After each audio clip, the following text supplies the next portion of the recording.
He paid me to be his wife. Then I took everything. Part 1. Chapter 1, The Offer. Rain bled against the windows of the diner like the sky was trying to wash the city away. Inside, the smell of burnt coffee and cold fries clung to the air. The place was half empty. An exhausted cop, a couple breaking up in hushed voices, and one waitress who hadn't sat down in 14 hours. That waitress was May Roberts.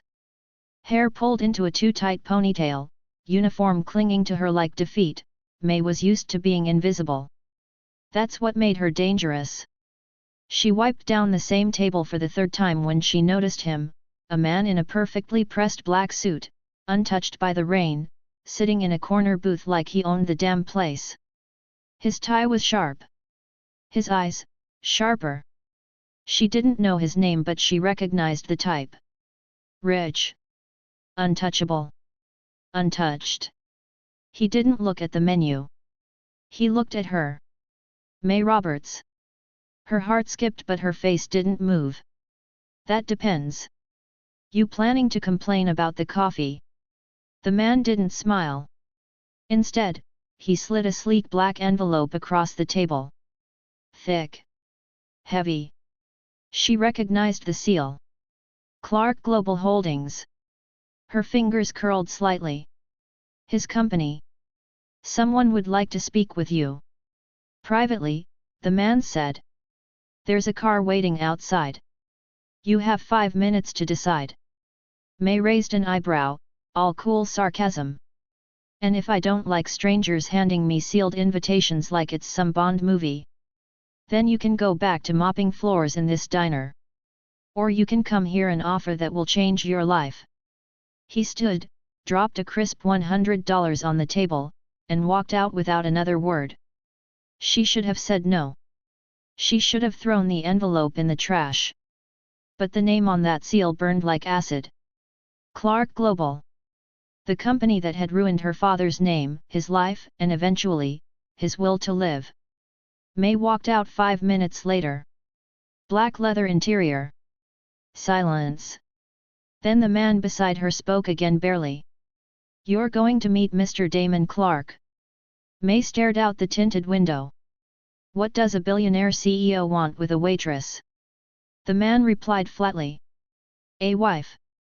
The elevator opened directly into the top floor suite. White marble floors, dark glass walls, and a skyline view that seemed to bend to his will. Damon Clarke stood at the window, back turned, hands clasped. He didn't turn around when he spoke. Miss Roberts. Thank you for coming. May folded her arms. Let's skip the pleasantries. What's this about? Damon finally faced her. Tall. Imposing. Disgustingly controlled. I need a wife. Her laugh came out sharp and cold.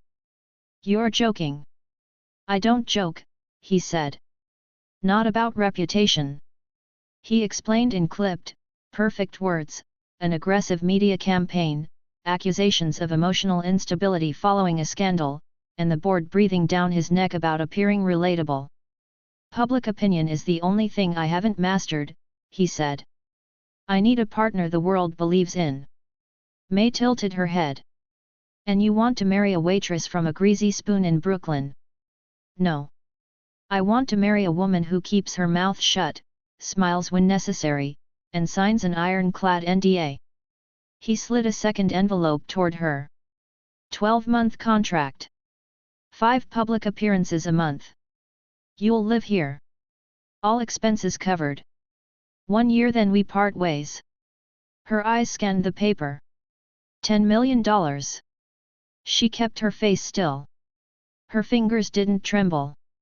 But inside, her heart was roaring. She looked up. What makes you think I'd say yes? Damon smiled but there was no warmth in it. Because no one else will offer you this much for 1 year of your life. And because I've done my research. You need this. She did. She had debt, a mother in a care home, and a fire inside her she couldn't extinguish. But she also had a plan.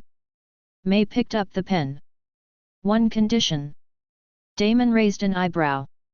I want freedom inside the marriage. I do my appearances.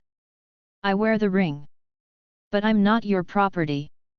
I'm not interested in ownership, Damon said, coldly. I'm interested in efficiency. She signed her name with a flourish. He offered his hand. Welcome to the family. She shook it. Looked him dead in the eyes. You have no idea what you just invited in. May returned in silence, changed in the staff bathroom, and finished her shift like nothing had happened. Her co-workers didn't notice the steel in her spine or the curve in her lips. But inside, she whispered. You took everything from me. Now I'll take everything from you. The trap was set. And Damon Clarke had just stepped into it. Chapter 2, The Enemy in the Mirror. The city glittered beneath her like glass waiting to crack. May stood in front of the floor-to-ceiling windows of Damon Clarke's penthouse, wearing borrowed silk and borrowed power. The skyline reflected against the glass, but she didn't see the city. She saw him. The man behind it. Behind her, the penthouse was still and silent. Not a single photograph on the walls. Not even a smudge on the marble. It was like living inside an expensive lie. Damon Clarke didn't live here. He commanded it. She heard the soft chime of the private elevator. Her hands curled slightly at her sides. The sound of the doors opening sent a ripple through her. The enemy had arrived. Damon stepped into the room with the same cold, effortless confidence he wore like a second suit. Charcoal blazer. No tie. Cufflinks shaped like silver daggers. Settling in, he asked without looking at her, walking straight to the bar. May didn't answer at first. She watched him pour scotch like it was ritual. Easy. Casual. Like he hadn't destroyed everything she loved. Your furniture's as sterile as your reputation, she finally said, turning toward him. Her voice was calm. Her heart was thunder. Damon smirked faintly, glass in hand. It's efficient. I'm starting to see a theme with you. He met her eyes across the room. He still didn't know who she was. He didn't recognize her. Not her voice. Not her name. Not the eyes that had stared through courtroom glass as her father was dragged through a scandal Damon Clarke's company orchestrated. And that was good. That was perfect. Anything else you need? He asked, his tone purely business. Just a mirror, she said, walking past him. I like to remember who I am in a place like this. Her father, James Roberts, sat hunched beside a court-appointed lawyer. His face was gaunt. His hands trembled. Clarke Global had made him the fall guy for a software breach that wasn't his fault and destroyed his career, his reputation, and his health. Damon had been there, once, at a pre-trial conference. May had seen him. Laughing with the lawyers. Cold. Distant. Dismissive. She had never forgotten that face. That smirk. That was the moment May vowed she would return. Not with protests. Not with lawyers. But with silence, strategy, and a smile. Later that evening, May wandered the halls. She didn't knock. She just opened the door to his private study. It was darker here. No art. Just steel, glass, and a massive desk covered in reports and architectural models. Damon looked up from his laptop. You're not supposed to be in here, he said. I'm not supposed to be in a lot of places, May replied. But here I am. You're bold. You're rich. They stared at each other, a long moment. May looked at the floor plans on his desk, schematics of upcoming Clarke Global expansion sites. Her father had helped design one of the early ones. His name had been erased from the official history. How do you sleep at night? She asked suddenly. Damon's brows lifted slightly. Excuse me. She smiled sweetly. I mean, with the pressure. The weight of running an empire. Barely, he said, cool and honest. You learn to compartmentalize. I bet you do, she thought. I bet you buried my father in a file and never looked back. Well, she said, turning toward the door, try not to choke on your conscience. Later, May stood at the vanity in her guest suite, staring into the mirror. Her reflection looked expensive. Soft curls. Lipstick the color of crushed roses. A silk robe that didn't belong to her but would soon. She wiped off the lipstick slowly. I'm not your wife, she whispered to the mirror. I'm your punishment. This wasn't a fairy tale. This wasn't love. This was war. Slow. Silent. Surgical. And Damon Clarke, the man who didn't recognize her face, would eventually know every lie, every loss, and every second of pain she'd carried into his home. Chapter 3, Signed in Ice. The contract was 47 pages long. Printed on thick, cream-colored legal stock, it lay open on a sleek obsidian conference table inside Clark Tower's executive legal suite, a room that reeked of money and control. The windows offered a godlike view of Manhattan, and the air conditioning was set just low enough to remind you this wasn't your territory. May sat on one side of the table, her spine perfectly straight, her eyes sharp as polished glass. A pen rested lightly between her fingers. On the other side, Damon Clarke, surrounded by his legal team, reviewed a final page with the cool indifference of a man sealing yet another high-stakes merger. But this wasn't business as usual. This was a marriage contract. And May wasn't just a checkbox on a PR checklist. She was the wild card. Damon's lawyer read aloud in a sterile tone. Clause 3.5. Both parties agree to abstain from physical intimacy of a romantic or sexual nature during the term of the agreement, unless explicitly renegotiated in writing. May smirked faintly. Damon glanced at her, expression unreadable. Cold, she said, signing that page. Necessary, he replied without looking at her. She nodded. It will be. For you. The lawyer continued. Clause 4.2. Both parties agree to maintain professional boundaries and refrain from emotionally entangling behavior. There shall be no expectation of affection, cohabitation outside media requirements, or personal confessions outside PR scripting. May raised an eyebrow. So you want me to play your wife in public, and a roommate with boundaries in private? Exactly, Damon said. She leaned forward, elbows on the table, her voice honeyed. And what happens if I accidentally start to fall for you, Mr. Clarke? Damon looked her dead in the eyes. You won't. For a moment, no one breathed. May smiled. So sure. So smug. So stupid. She signed. Clause 6.1. No shared assets. Upon contract termination, Ms. Roberts receives a fixed payment of $10 million, deposited in escrow. No claim to Clarke Global shares, real estate, or future holdings. Confidentiality is lifelong. May didn't blink. That part wasn't what she came for anyway. She signed quickly. Damon paused, watching her with faint curiosity. You don't seem interested in the money, he said. I'm interested in the investment. What investment? You. He narrowed his eyes slightly, but didn't speak. Good. Let him wonder. 5 events per month. Media coordination required. 1 gala, 2 foundation appearances, 1 corporate lunch, 1 red carpet. Each outfit pre-approved. All press vetted. You'll be my mirror, Damon said. Polished. Composed. Reflective. May looked at him across the table.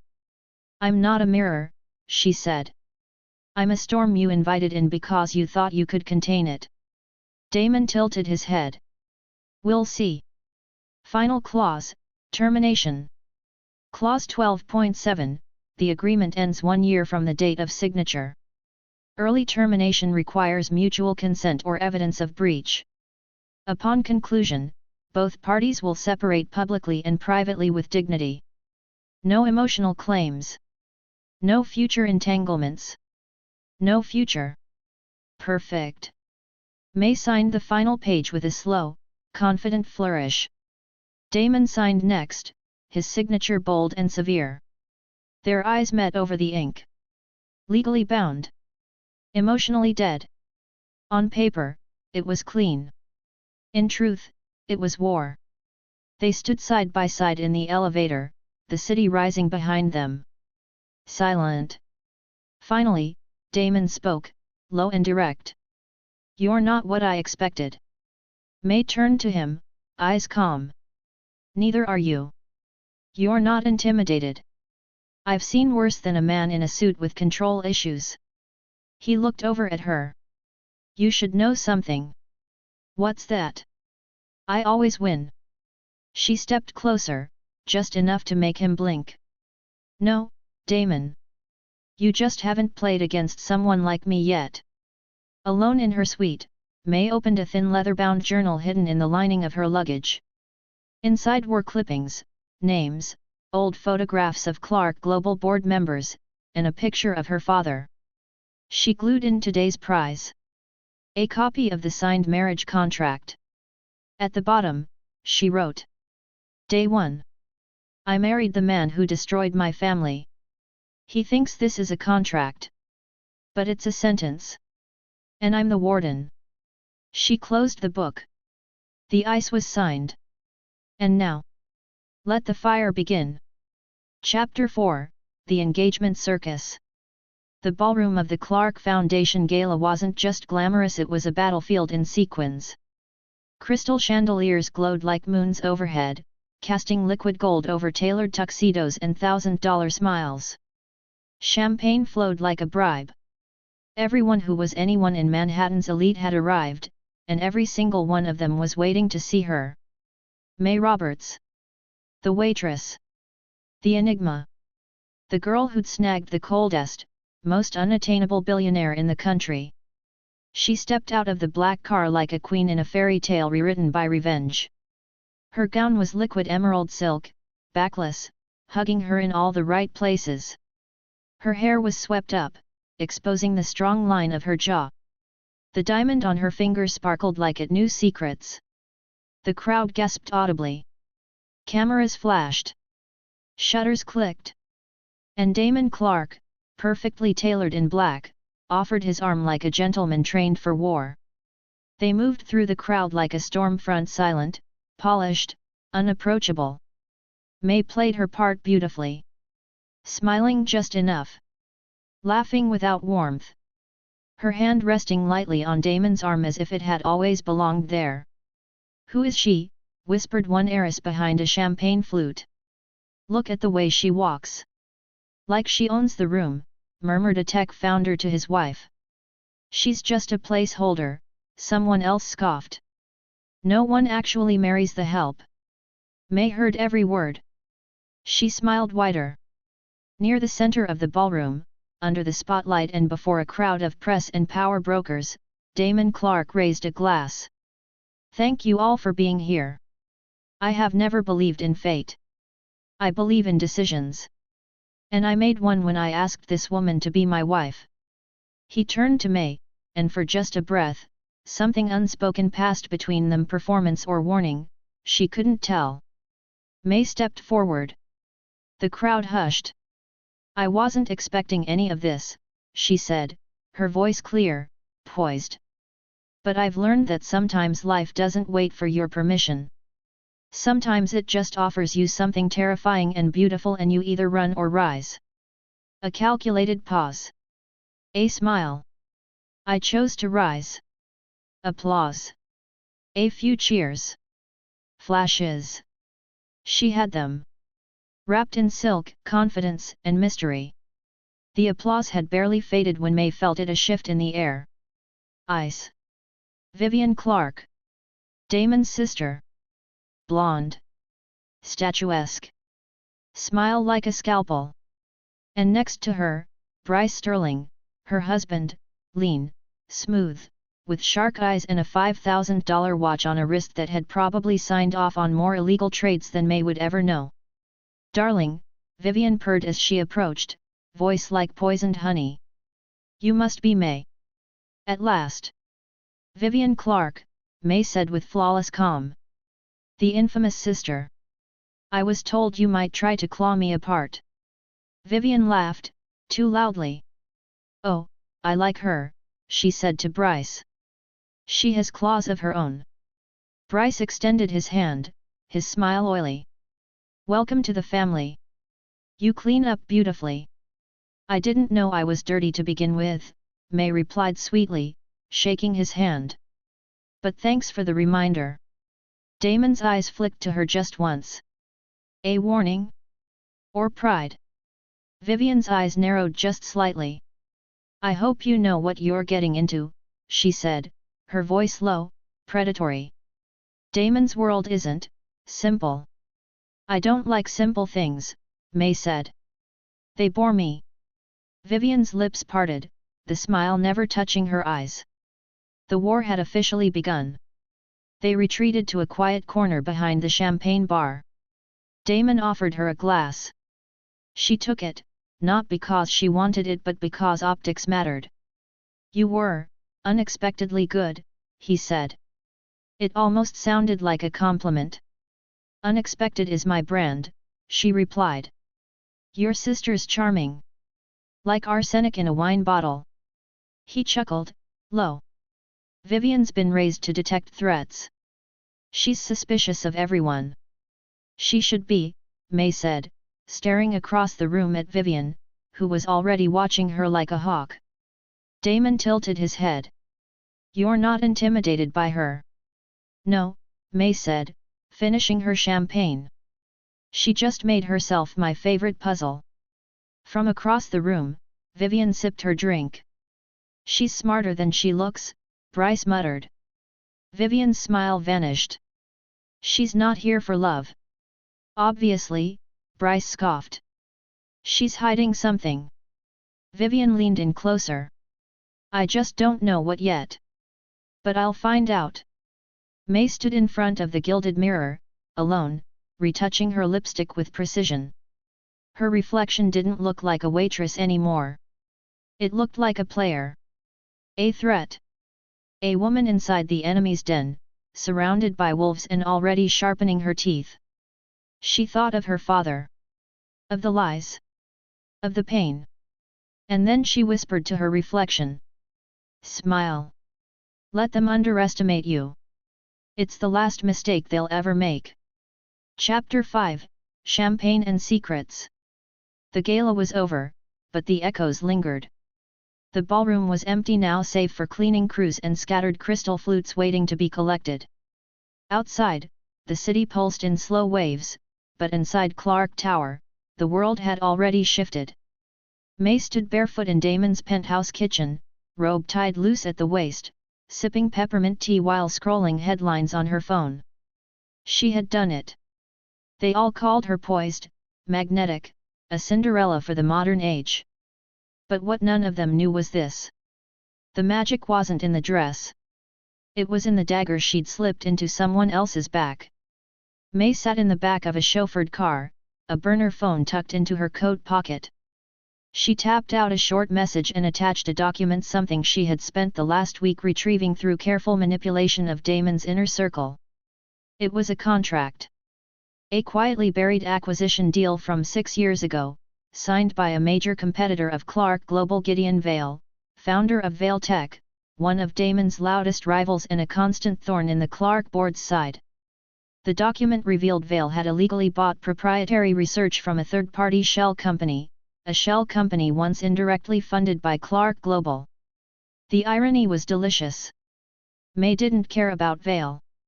She didn't care that leaking the document would set off weeks of investigation, PR scrambling, and potential lawsuits. She cared about what it would do to Damon's world. Create chaos. Shift the spotlight. Reframe the story. And best of all, it would look like a gift.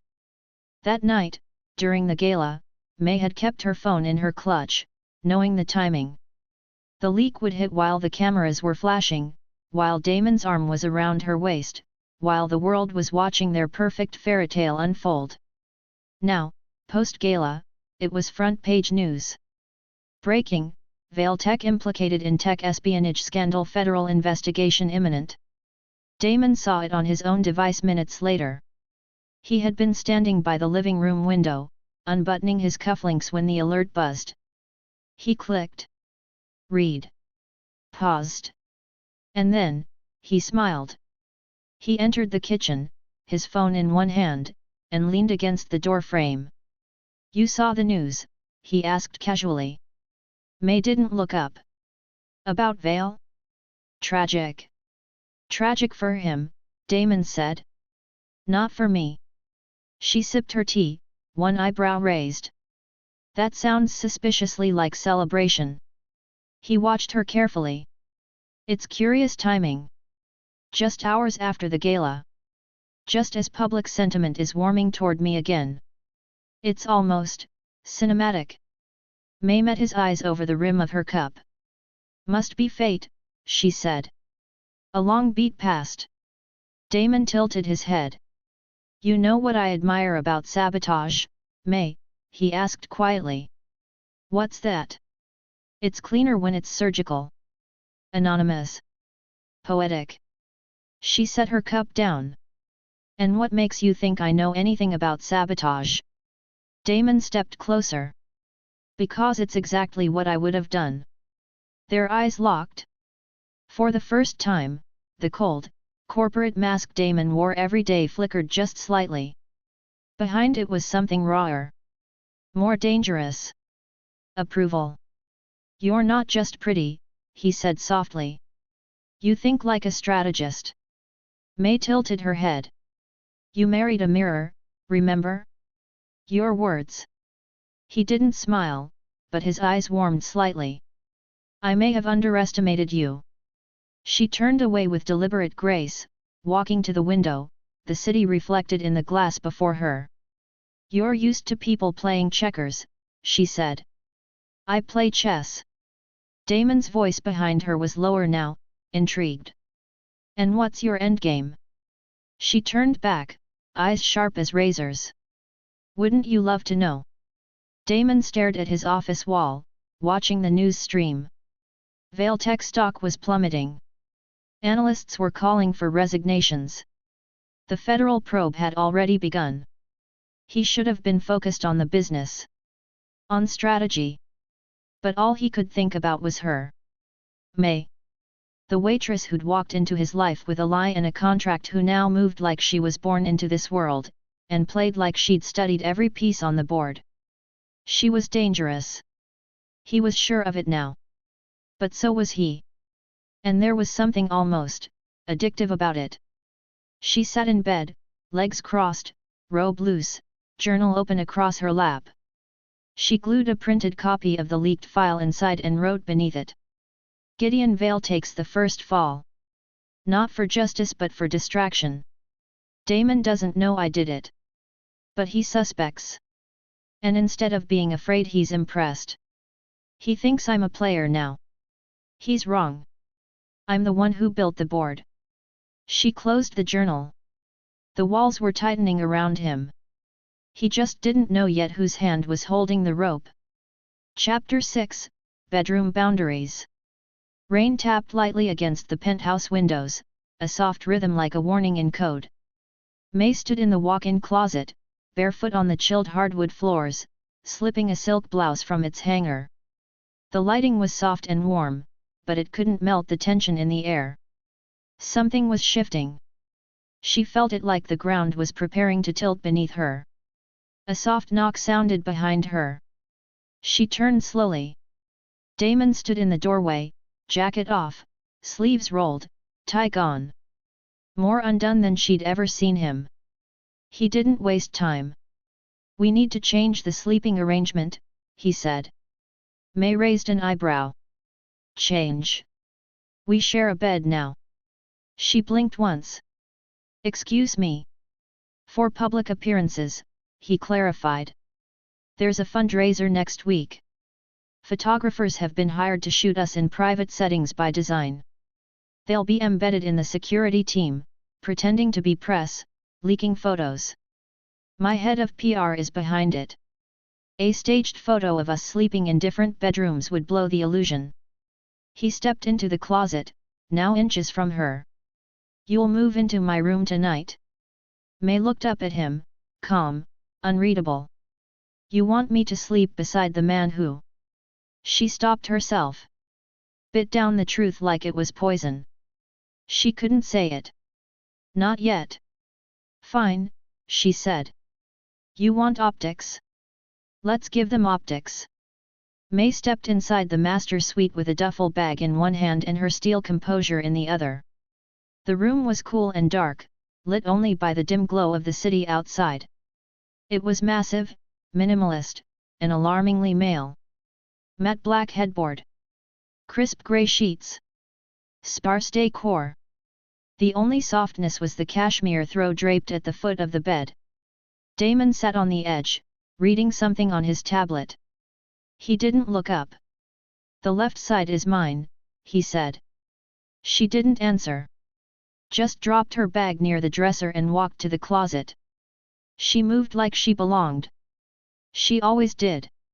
She returned wearing a navy satin nightgown, just enough skin to keep up appearances, not enough to be an invitation. Damon was already under the covers, half turned away, tablet still glowing. She climbed into bed beside him and lay flat on her back, eyes fixed on the ceiling. Silence. The weight of the mattress shifting beneath them. The faint rustle of sheets. The too close heat of him beside her. Any rules for this part of the arrangement? She asked, voice neutral. Damon replied without looking up. Just don't talk in your sleep. She laughed once dry, humorless. Afraid of what I might say. He looked at her finally, his expression unreadable. I don't scare easily. Good, May whispered. Because you should. She'd found him slumped on the kitchen floor. Empty bottle on the counter. Prescription bottles scattered. His job gone. His name shredded in the news. His heart, too tired to keep going. The paramedics arrived in 5 minutes. But it was too late to fix what had been taken. Not by time. But by Clarke Global. And now, here she was. Sleeping beside the man who had signed the papers. Or at least, let them be signed. May woke to the feeling of Damon turning in bed beside her. The room was pitch dark. But she could sense him, his breath, calm but close. His presence, heavy. He wasn't asleep. Can't sleep, she whispered. No. Guilt or insomnia? He didn't answer right away.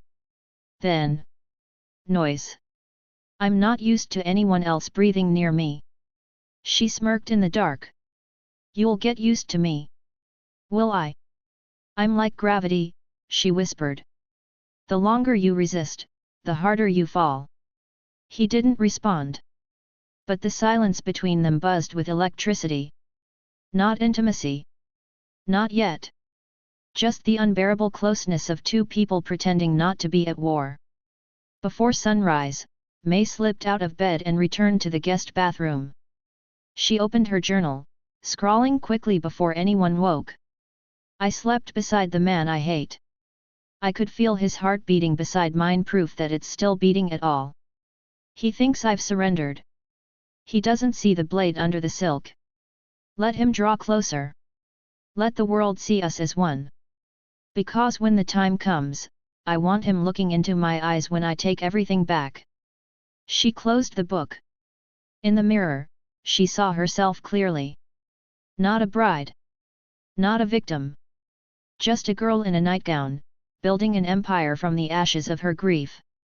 Chapter 7, Ghosts of the Clarke Empire.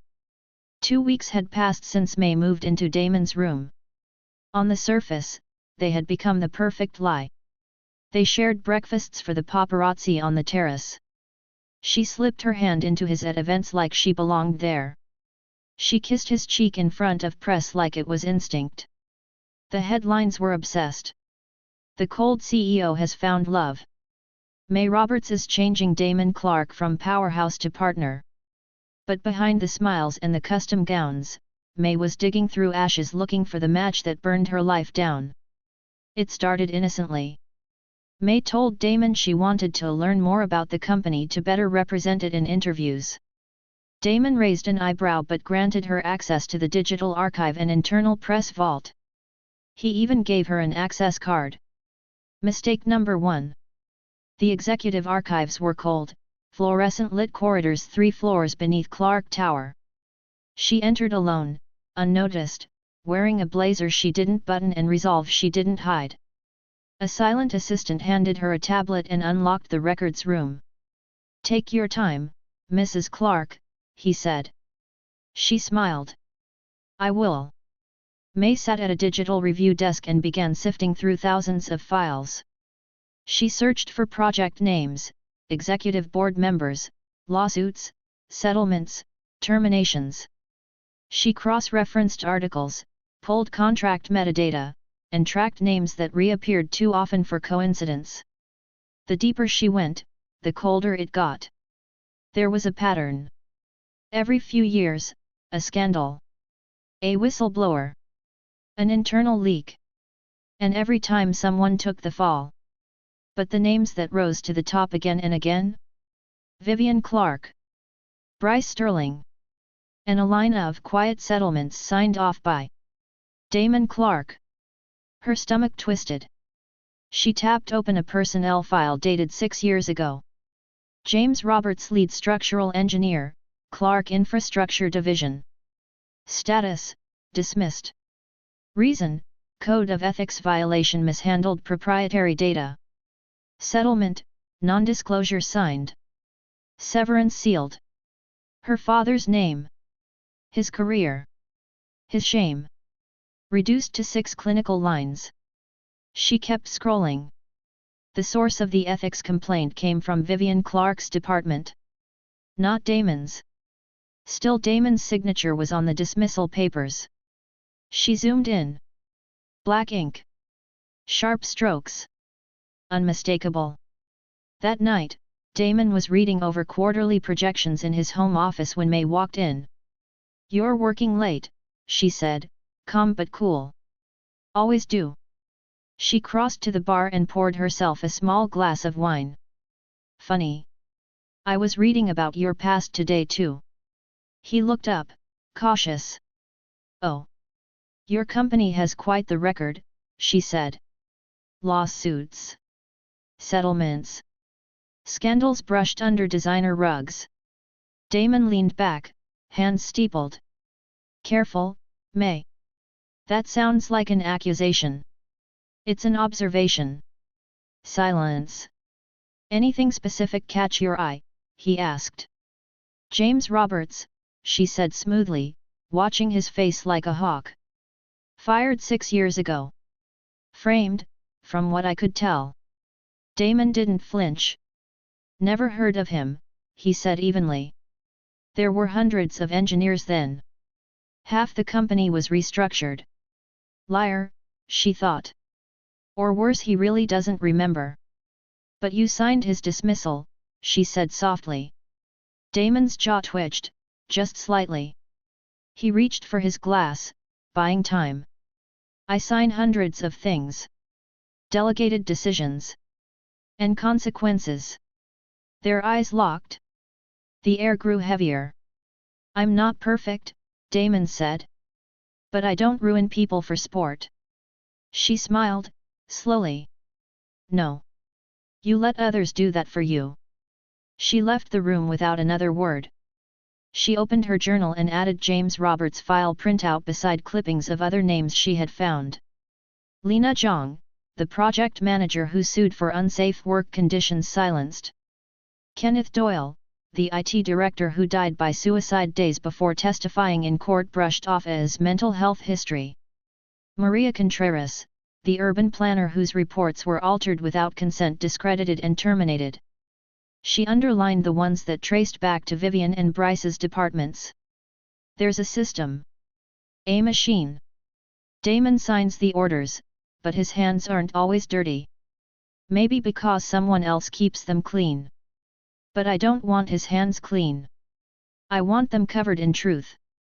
She remembered the knock at the door. 2 men in suits. A woman with a clipboard. We're here to repossess the vehicle. Your father missed 6 payments. May had been 17. Standing in the doorway barefoot, her mother sick in bed, her father curled in a chair staring into nothing. That night, they lost the car. A month later, they lost the house. 2 months later, they lost him. She stood on the penthouse balcony, wind in her hair, wine forgotten at her side. The skyline blinked, vibrant and blind. Damon thought she was just a pawn. But she had the map now. She saw the cracks. The ghosts. And she would make all of them speak. Chapter 8, A Kiss on Camera. They called it a soft sit-down.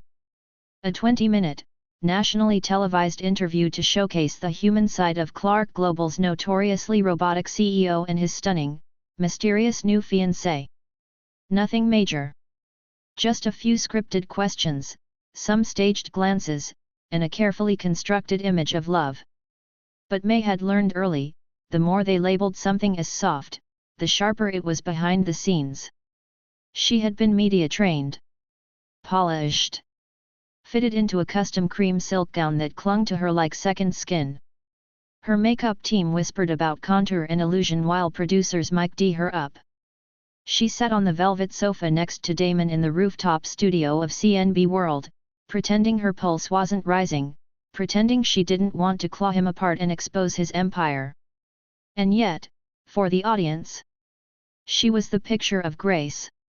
He was the picture of charm. They were the image of power. The host, a woman in her 40s with immaculate posture and teeth too white to be real, smiled brightly at the camera. Tonight, she purred, we have the pleasure of speaking with 2 of the most talked about people in the country, tech magnate Damon Clarke and his fiancée, May Roberts. Camera. Light. Cue the charm. Damon angled himself slightly toward May. Thank you for having us. Let's begin with the question on everyone's mind, the host said. You've always been fiercely private, Mr. Clarke. What changed? May felt him hesitate. Then he said, smoothly, she changed everything. The host smiled. How did you 2 meet? Before Damon could answer, May slipped in gently. It was unexpected. Was it love at first sight? The host asked. May opened her mouth, already reaching for the lie she'd rehearsed. But Damon beat her to it. Yes, he said. Her heart tripped. Her eyes cut toward him, but his expression didn't flicker. That same stillness.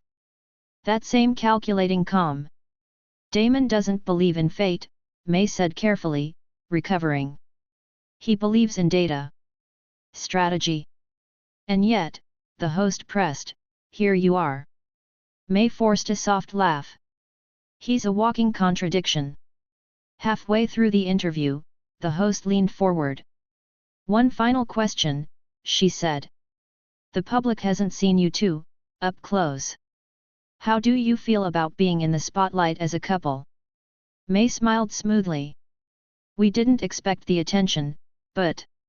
Suddenly, Damon reached for her, hand resting lightly along her jaw. Time stilled. Camera lights blurred. His thumb brushed her cheekbone, and before she could stop him he kissed her. Not a peck. Not staged. It was deep. Certain. Intimate. Deliberate.